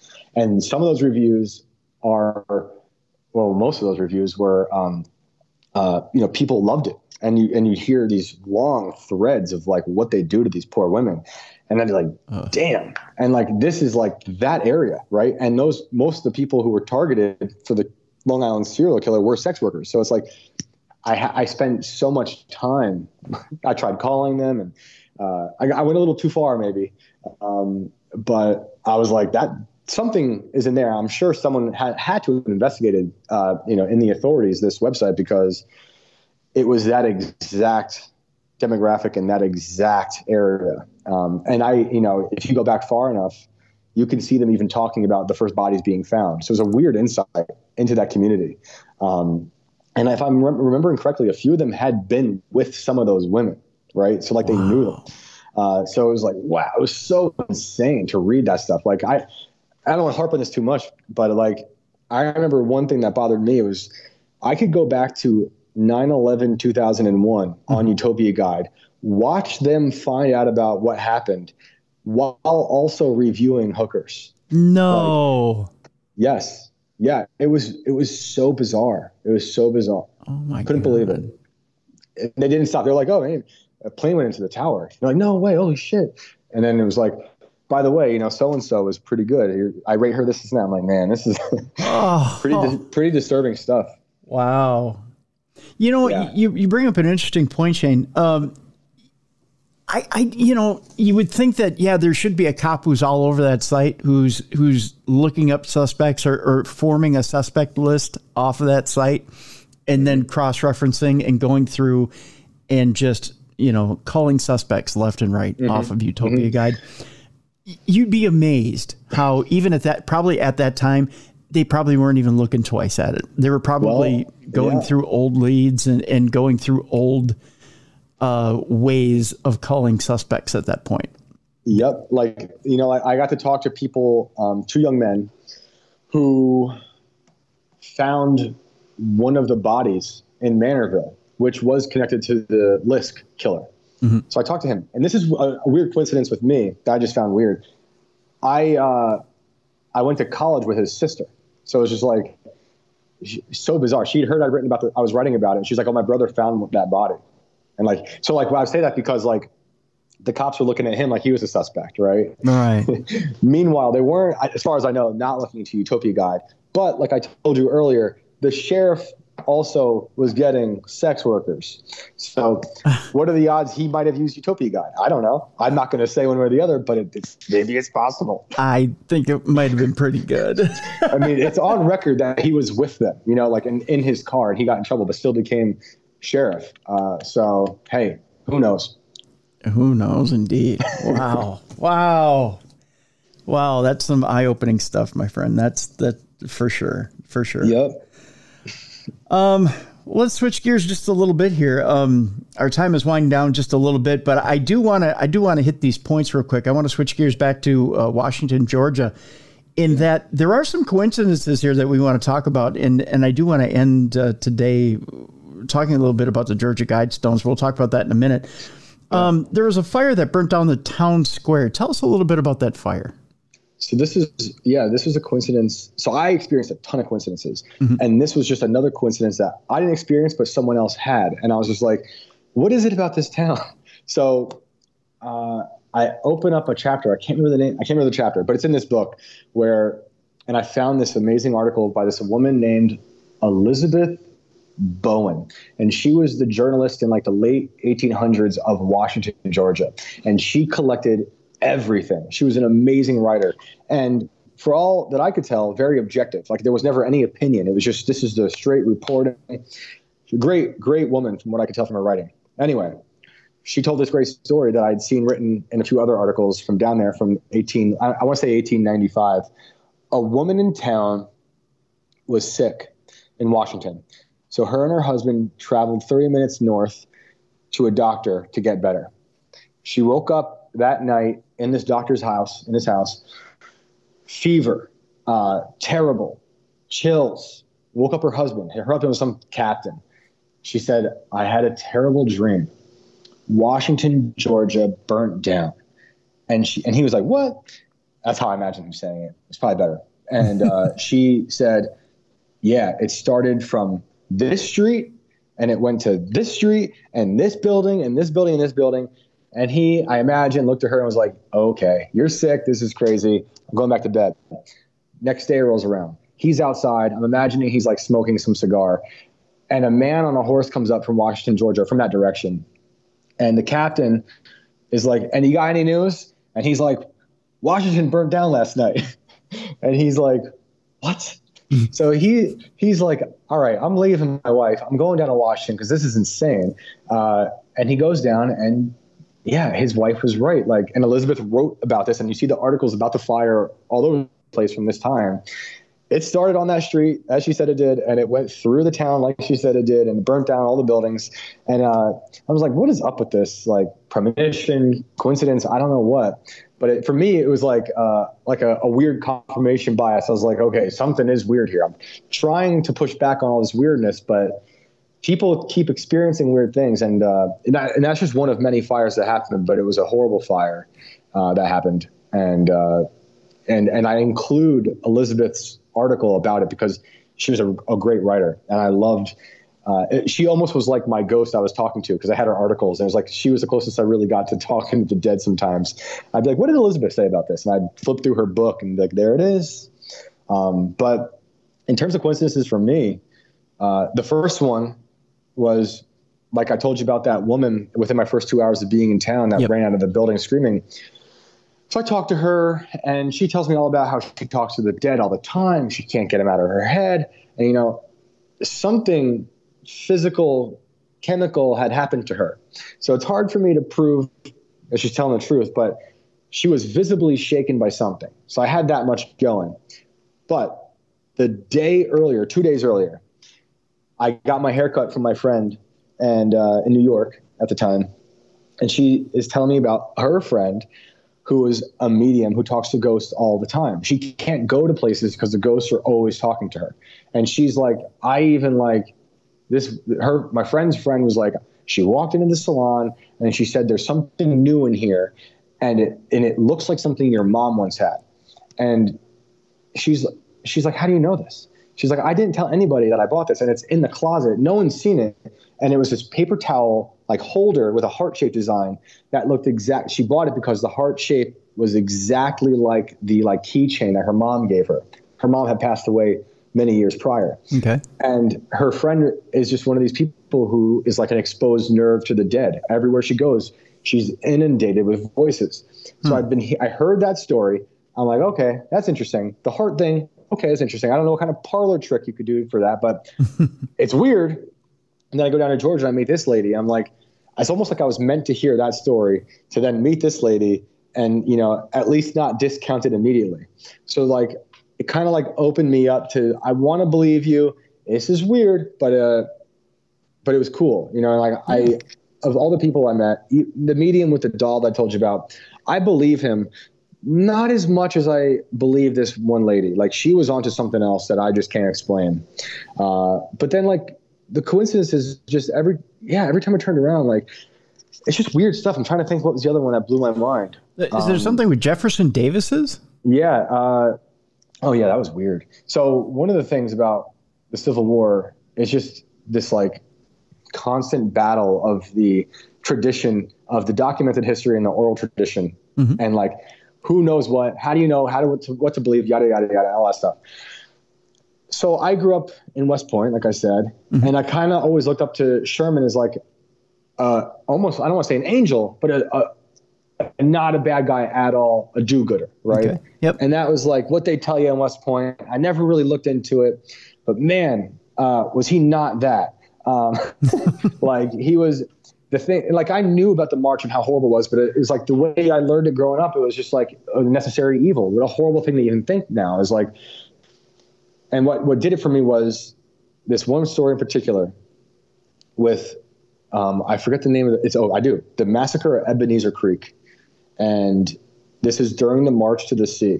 And I'm sure some listeners are probably like, oh man, you didn't know about that. But I really didn't. And it did blow my mind when I found out about it. And basically, Sherman had, you know, freed a lot of slaves because he was burning down the South. Mm-hmm. And a lot of these slaves, these freed slaves, were following Sherman. And one of the, I don't know if he's a sergeant or a captain or whatever, but on the Union side, one of the guys in charge with Sherman happened to be named Jefferson Davis, right? A Union soldier named Jefferson Davis. Very bizarre. Mm-hmm. Jefferson Davis despised the freed slaves, and he hated them following him. He saw it as like a problem. So they basically just drowned them all, like hundreds, if not thousands, pulled out the bridge from underneath them. I believe they shot at them. I can't really find proof of the shooting part, okay, but I have seen lots of proof of them just drowning children in the arms of women.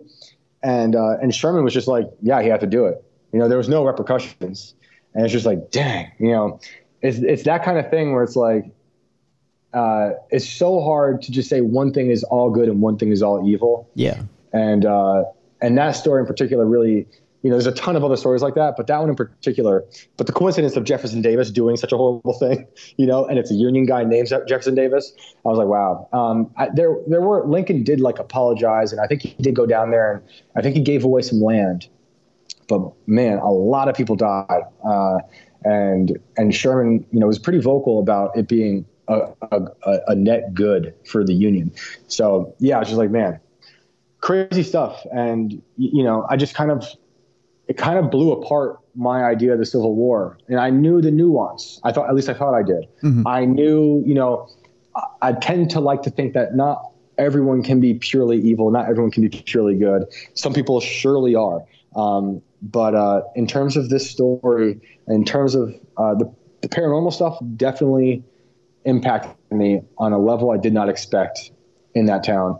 But so did the way I viewed history and the way I viewed just, you know, people like Sherman and the March and people like Jefferson Davis and the Confederacy and just and the concept of time. You know, like I told you earlier, how they're so connected to the war down there, good and bad, all parts of it, that it's a different experience learning about the war from people who can draw a direct line to it. And when I say learn about, I don't want to say everything they say is true verbatim, mm-hmm, but that oral tradition to me is as important as the documented history. True. And that's something I think I want people to always keep in mind, if they don't already, to straddle the idea that not everything that, just because it's official and documented doesn't mean it's real. And just because grandma told you also doesn't mean it's real. But you got to take all of it with a grain of salt and try to do your best to look at everything to get some concept of the truth, if you can at all. Yeah, I definitely see what you're saying there. With the Georgia Guidestones, we'd pointed it out earlier that they were destroyed just a few weeks back, and that's still a bit of a mystery as to how that happened. Although it sounds like you may have an idea how it happened. Do you have an idea? Well, do you have a theory? I know a lot of theories. Okay. I know how they say it happened. So I was there just a few months ago for the first time looking at the guide stones. It's pretty remarkable. Have you been there? I've not been to it. No. In fact, I wanted to go see them before this happened. Yeah. It's too bad. It was interesting to see, like, this, because it was in Elberton, and Elberton, I wasn't really aware just how important granite was to the town. Like, there are just open wounds of granite mining everywhere. Like, the whole town is run by granite. So, and I think they produce 90% of the tombstones in America. Wow. So they all come out of that town. So I went to the guide stones. Pretty neat. I don't really agree with the message on the guide stones, because to me, they just seem a little eugenicist, if I might add. Like, sure, yeah. I don't like the idea of telling someone who and who can't procreate. Right. They seem to do that. Although there are things on there that I do like. Well, I'm like, oh yeah, we should protect the environment. Okay, I'm into that. But anyway, someone blew them up. And did you see the video of that? I saw it roughly, the little bits and pieces you see on the news or whatever you see. I haven't seen the whole video yet, as of yet, no. So there is video out there. I don't know if they've actually released all of it, but there is video of a guy putting a shape charge on one of the 4 columns, and then running away, and it blows up. It seemed like, I don't know, like, I don't know why he didn't do all of it. If you really wanted to show him, that's, who knows. But those guide stones have been vandalized constantly, right? This was inevitable, right? Like, when I was there, I just happened to be there on the day that they were cleaning them again, right? Because people put pentagrams on them. People try to decapitate chickens on them. People try to do, like, these weird Santeria things on them. People get married there, all this stuff. So I think this was inevitable. I've heard a lot of rumors. I can't say for certain what it is, but I think it was probably political. I think there's a large group of people who see the guide stones maybe in a different way than I do. Like, they see them bad, but I think they see them as completely evil. I can't really subscribe to the idea that some stones are evil. I think they might have some evil messages. I don't know if they're like, some people think they're purely satanic. I can't say that for certain. I don't know. But from what I'm hearing is, like, some people believe that they are purely satanic and globalist, and they want to promote this one world order, and that they had to go, and it was like a symbolic gesture to get rid of them. Whether or not that's true, I don't know. But what I do know is that there's no more investigation, I guess, and they're not really looking into it. I think the investigation has stopped. So what does that tell me? A few things. It could mean that the police are cool with it and they agree, and they're just like, yeah, go on your merry way. Or maybe they're just clueless as they are in Long Island with the serial killer. I don't know. But my gut tells me that someone who truly hates them destroyed them. Because, there's a lot of people who think they're either satanic, but there's other people who think they're Christian. No one knows what the heck they're talking about. But everyone down there has a different perspective on the stones. And the thing that also bothered me is, why get rid of them so quickly? Why demolish them? I'm always, like, a little suspicious when you get rid of something quickly, when we could have gathered a little more evidence. There's also supposedly a time capsule that was buried beneath it. Yeah. And I don't know if you saw the news in the days after the demolition, but there was, like, that fake piece of news saying, like, they found Quaaludes or something and, like, porno mags.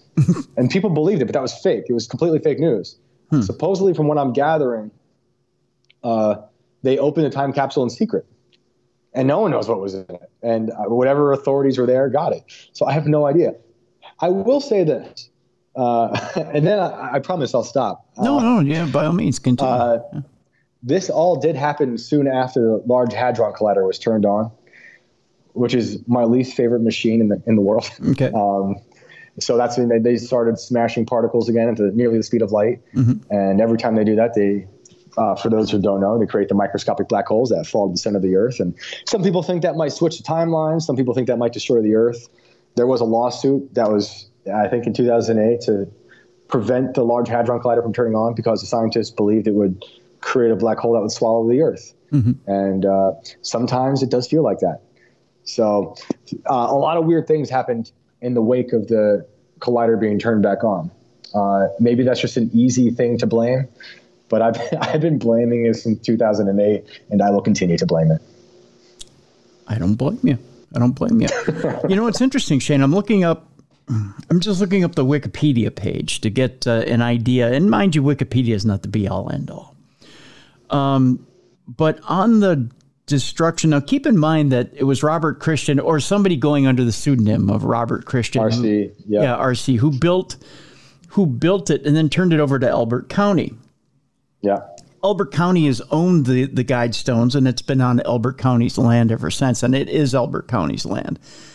But essentially, they're saying that they're going to rebuild the Guidestones initially the way they were.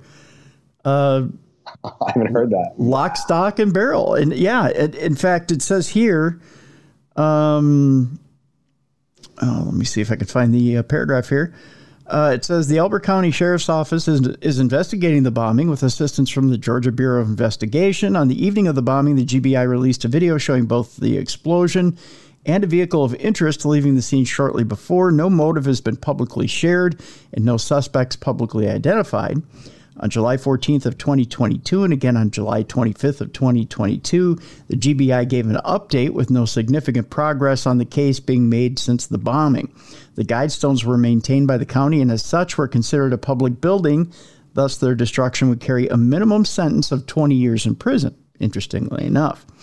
Elberton Mayor Daniel Graves said the town plans to rebuild the monument exactly as it was, adding, quote, "We're just getting geared up and excited about rebuilding them. It's going to happen. It may take us 6 months to a year to do it, but we're going to do it." Wow. I haven't heard that. That's amazing. So I will say, I never trust Wikipedia, but it's got to be, if that guy said it, I'm sure it's going to happen. I think things like the Guidestones and things like the lost gold in the nearby town of Washington, they almost become like an economy in themselves. Like they're a draw to people. So it's unfortunate that it is just a tourist trap that people, it's not unfortunate because I want the towns to have something because they're so isolated and I'm happy they have something.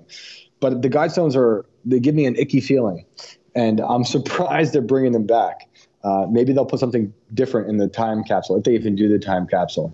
But now that I know that, I'm going to have to be there for the ribbon cutting. Yeah. That's on my list. It's interesting because they even put the inscription and everything in the Wikipedia page if you want to see what the inscription is. There's 10 basic rules. I guess we can read them off here if you want. Like you said, they're kind of, they're creepy. Some people agree with all 10, some people don't. The inscription reads, number 1, maintain humanity under 500. Is this 500 million? Yeah. In perpetual balance with nature. Yeah, how do you do that? Oh, that's there isn't an easy way to do that, my friend. Yeah, I don't like that one. Guide reproduction wisely, improving fitness and diversity. Number 3, unite humanity with a living new language. 4, rule passion, faith, tradition, and all things with tempered reason. Number 5, protect people and nations with fair laws and just courts. Number 6, let all nations rule internally, resolving external disputes in a world court. So, yeah, as you read that, you kind of go, does that mean one world order? Does to me. Yeah, it does. It does suggest that. Yeah. Yeah, I like the idea of protect people, but continue, please. Yeah. Number 7, avoid petty laws and useless officials. Number 8, balance personal rights with social duties. Number 9, prize truth, beauty, love, seek harmony with the infinite. And number 10, be not a cancer on the earth. Leave room for nature. Leave room for nature. Okay, so I'm a pretty big fan of Teddy Roosevelt. Not a perfect man, but a good president, I think. And that last one resonates with me. because that's something Teddy would have said, Yeah. right? Yeah. Leave your campground cleaner than when you found it. And I also like the idea of seeking harmony. And I also believe we have a ton of useless officials. Maybe all of them are useless. And I believe in protecting people. And I believe in tempered reason. But I don't understand how you maintain a population under a certain amount. And I also don't understand how you think you can guide wisely. Because, like, to me, okay, I'm into that to some extent. You can tell people, you can try to tell people or teach people what you think is best. But I don't think there is one umbrella definition of best or wise. You know, different people have different ideas of that. Yeah. So to me, like, those first two really do seem like eugenic, and then that world court thing is terrifying. Yeah. So I don't like those things. So to me, it's almost like the Guidestones were one big troll, and they were like, we're just going to get everybody on all sides pissed off, and who knows? But I know, like, the R.C. Christian story, and it was a pseudonym, and no one knows supposedly who it was. I don't know what to believe with any of that stuff, and it's exciting. The whole thing was weird and exciting to be there and to see it and then come home. And literally, as I just handed in the story that I wrote about that, I'm like, oh, they just got blown up. That's crazy. What a weird thing, you know. And just another coincidence real quick was, like, yesterday we put out a story. It was chapter 6 on Timcast, and the two weird coincidences. It was the anniversary of the Hiroshima and Nagasaki bombings, two things I talk about in the story. And I talked to these women who call themselves witches, who talk about the world spinning out of control and the poles reversing. And then the story had just come out in, like, Business Insider and all these other places about they believe the earth is spinning faster than usual, and we don't know why. Yeah, we just covered that yesterday on Supernatural News. In fact, the Earth spun on 2 different days in July. It was June or July, one in June, one in July, 1.59 milliseconds faster than it was supposed to be. And they're talking about doing leap seconds in order to get the Earth back to where it's supposed to be. Oh boy! But they're saying you can't. Scientists are saying you can't keep doing leap seconds to do that, and they're saying it has to do with moon tides and moon phases. And I think. Interesting. Yeah, and I think I could forward you the article too. Yeah, please do. Yeah, but it has everything completely to do with the fact that the moon is closer now to the Earth than it's ever been. So, great. Yeah, so it has to do with that relationship. So you're saying it's the end of the world, like everyone in Washington. I don't know that it's the end of the world. I think it just has to do with spatial relationships between the moon and the Earth. How close can the moon get before it all goes bad? How does that work? I don't think they're saying the moon is getting closer per se. I just think that it's just it's the closest it's ever been. So they're saying because I was always under the impression that the moon was slowly drifting away over time. It didn't state that in the article, I don't think, from what I remember. Well, like most things you learn as a kid, you learn that they might not be true. But I always remember the story of, so they say something hit the Earth and debris formed the rings around Earth. The debris slowly turned into the moon, which was very close to the Earth at the time, and the moon slowly drifting away. But like I said, who knows? Either way, yeah, the days are speeding up by a millisecond, which is throwing off our days. Great. Yeah. So that's why I'm so tired. Well, yeah. I mean, it is throwing off your internal timing. It's throwing off everybody's internal timing. It's throwing off, it's throwing off our clocks, our calendars, and all that other thing. So our atomic clock. That's literally what the witches were talking about in the story too. Before I'd read that article, I talked to them months ago. They were like, something's way off. Like they were sensing something. I mean, I feel like the world's always just weird and off, but it was just funny that they were saying the exact things that basically these articles that I saw yesterday were kind of confirming. Yeah. They're onto something. Yeah. Yep. So yeah, that is true. That is a true story. That's crazy. Yeah. So yeah. It's interesting stuff, that's for sure. Yeah, there's all kinds of interesting things. It's funny, Shane. We talk about, are we in the end times or are we in a weird phase, or in an end phase. We talk to, if you talk to some people, this is just a transition to the next phase in astrology. When you talk to astrologers, and I know some people may be rolling their eyes out there that don't believe in astrology. But when you talk to some people who believe in some of the older sciences, and they'll say, well, this is just moving from one age to another, and we're going through that uncomfortable birthing process. And so, of course, everybody who goes through that uncomfortable birthing process from one age to another runs into these things that feel like the end of the world. Right. I think it's easy sometimes to confuse that type of change with the end of the world, because it is kind of just the end of one type of world. I have hope. I kind of balance doom and hope all the time.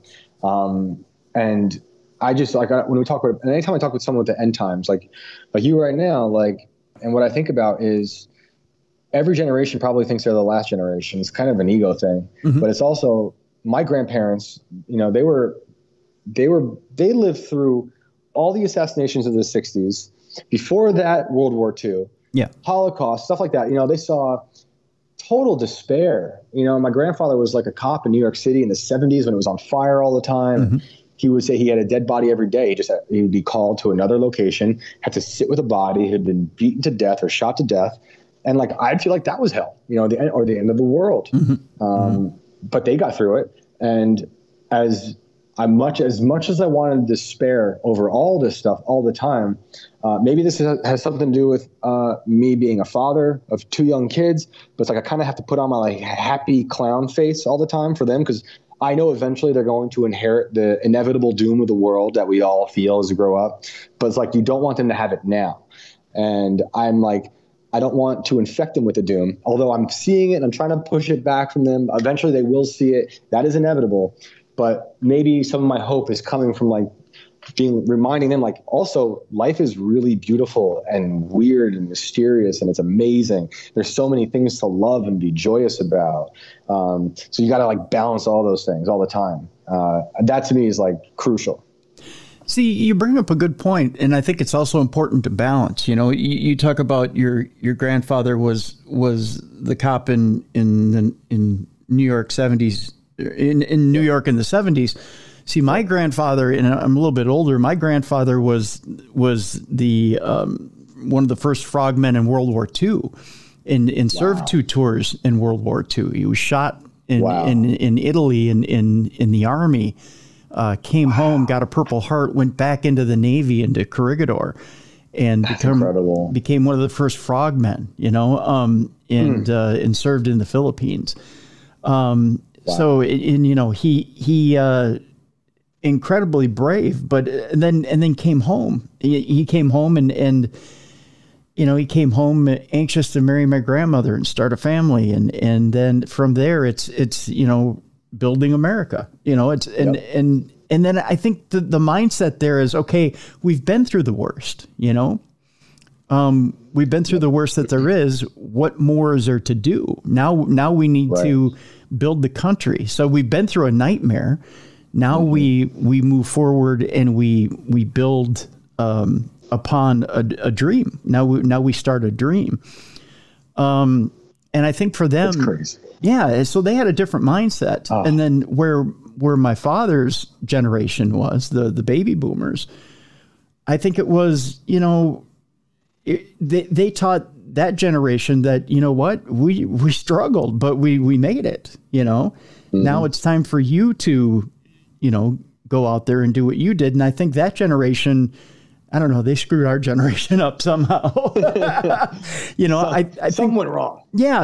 I think they misinterpreted what the talk was, they misinterpreted the dream talk, because I see exactly what you're saying. And I had a thought while you were saying it about your grandfather, what an amazing story that is and I don't want to speak for all of those types of soldiers, but I feel like the ones I've talked to, I grew up in a military base, when you're in that type of physical insanity, you're almost emotionally turned off. Yeah. And you are operating on some other level of survival, right? Mm-hmm. And when you come home, the emotions turn back on. And that might be where that early PTSD comes in, where it's like the emotions are slowly cranked back on. You saw literal like hell on earth, and you can't really, some did, some just lived, but others, you know, didn't. That happens, I think, through all wars, Vietnam too, and Korea. But with like our generation, what's happening now, is like there hasn't really been, well, there has been, I have plenty of friends who've been to, you know, Iraq and Afghanistan, but even that war is different. And like with our generation, I feel like we have almost no physical world altercations anymore, and this emotional rot from isolation, from internet, social media. Not that that's all bad, that stuff, but it's got some, you know, it's pros and cons. And it's like the inverse of your grandfather, where like this spiritual death is happening in all of us. Not all of us, you know what I mean? But something's happening there where it's like the that rot spiritually from isolation, depression, being alone maybe more often than we should. I think something's happening there that's bothersome, and it's really bad. And that doom is really hard to shake. The other doom is like you saw it, hopefully you came back. I can't say you might conquer it, but it's like you survived and you're here still and you're wrestling with all those emotions. But it's something different right now with like, because it's individual emotional rot that I've been experiencing that is kind of alarming. You're absolutely right. And, you know, I think there's a huge difference between the greatest generation that got in there and raised their kids to the baby boomers that kind of let their kids run to a new generation of helicopter parents that want to insulate children. Again, you know, there's too many extremes. There's not the perfect extreme, or I shouldn't say extreme. There is no extreme with a perfect parent, which is the perfect balance of live life, but be careful. Yep. You know, it's like, it's a horrible thing to have to contend with. Like, I never want to see my kid cry. But they got to cry. They do. You got to cry. Unfortunately, suffering is necessary. I don't want you to suffer forever, but unfortunately, you're going to have to suffer because hopefully you learn to overcome the suffering and you get stronger from it. I don't want to see you get hurt at all. I hate seeing people get hurt. I don't ever want to see my kids get hurt, but it happens. I can't stop it from happening. Hopefully they learn from it. You know, I don't know if helicopter parenting, all that stuff. And sometimes I can be accused of that. Like, I chase my 2-year-old around. I'm like, she can turn anything into something dangerous. And I'm like, but she's got to learn, you know? And hopefully learning at that age will hopefully bake something into her as she grows up and knows to avoid certain types of dangers. One can hope. I don't know. Because you know what happens when you don't feel, Shane? When you stop feeling, when you shut down and you don't feel a thing, you go to more and more extremes to try to feel. That's so true. That's so true. Because you create a void in you at that point, and the void is never full. That's right. And you do whatever you can to do it. And it can come in various forms. That's right. You know, you think of drugs and drinking, but it could be anything. That's right. Anything to an excess is detrimental to you and your perspective, your heart, your health, all that stuff. So you got to have a little bit of everything, unfortunately, as bad as that might be. But I think there's something to be learned from all that stuff. You're exactly right. I try. That's right. That's right. So now that we've preached to the world That's right. and solved the world's problems in one podcast, we can be done pontificating and throw our arms out to the sky. If you want more pontificating, you can find Shane. No, I'm kidding. Actually, Shane's got a wonderful podcast out there and got some wonderful videos you might want to see as well. We'll have the link to timcast.com in the description of the show where you can see those videos. By the way, beautifully artistically done, the videos that are available for you to watch right now. There's a couple of videos that are out there right now, Tales from the Inverted World. The ones that I watched, The Skeleton at the Gates to Hell, and The Gold, the Fire, and The Howling Ghost, which I believe are still available, right, Shane? Yep. They're out there. They're free. You can find them on Apple, Spotify, YouTube, and on Timcast. Great. So go check those out. I'll tell you, those are Those are wonderful watching, and the art in them, the sound effects, the music, everything in them, the narration are sort of wonderfully done. They'll captivate your imagination and get you captivated, and it's wonderful watching. So go watch those right away. We'll have links to those as well. And timcast.com. Check that out as well. By the way, if you want to catch Shane on social media, on Facebook, it's Tales from the Inverted World. On Instagram and Twitter, it's Inverted Tales. Look for those handles there so you can see more that Shane has to offer you there as well. And sign up and become a member of Tales from the Inverted World at timcast.com. We encourage you to do that so you can get more of the wonderful programming that's over there. Shane Cashman, my guest. Shane, I want to thank you so much for joining us tonight here on Darkness Radio. Thank you so much. This was a real pleasure. I appreciate it. Thank you, Shane. We appreciate you. Folks, I want to thank you so much for joining us here this week for another wonderful week of Darkness Radio. It's so much appreciated. I appreciate you guys for being here week after week and joining us here in the best in paranormal podcasting. As we come to a close today, I want to remind you to take care of yourself and each other, as I do every week. You know, the world is getting a little bit colder. I say that every week as well. It is true. We're for some reason becoming a little bit more polarized in our world. I don't know why that is.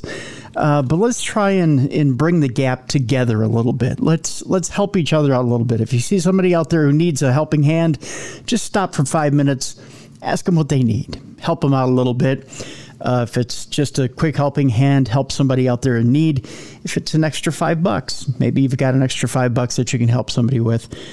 Just do a little something to help the world become a little bit brighter this weekend. And I know I'll do that as well. I'll be throwing in that extra hand as well this weekend if I can do so. Do that for your boy Timmy. Do that for your friends here at Darkness Radio if you need any other motivation other than that. And we'll do it together, and we'll help clean this place up a little bit and leave it better than we found it.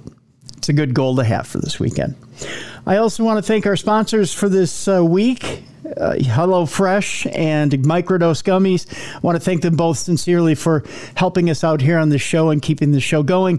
Folks, I also want to encourage you to visit our sponsors, take a look at what they have. They are both awesome sponsors, and they come out with such great products. And from the bottom of our heart, we want to just appreciate them for believing in us and backing us and keeping the show going. And we encourage you to take advantage of their specials, as they have great products, and we want you to take part in those products because we believe in them and we want you to try them as well. So take part of those specials that we have out there for you for HelloFresh and Microdose Gummies, and let them know that Darkness Radio is a great program and that you support them as well by trying their products. We've got great shows coming up for you next week. We encourage you to come on back next Tuesday for True Crime Tuesday, and come on back next week for the best in paranormal podcasting, Darkness Radio. Have a good weekend, everybody.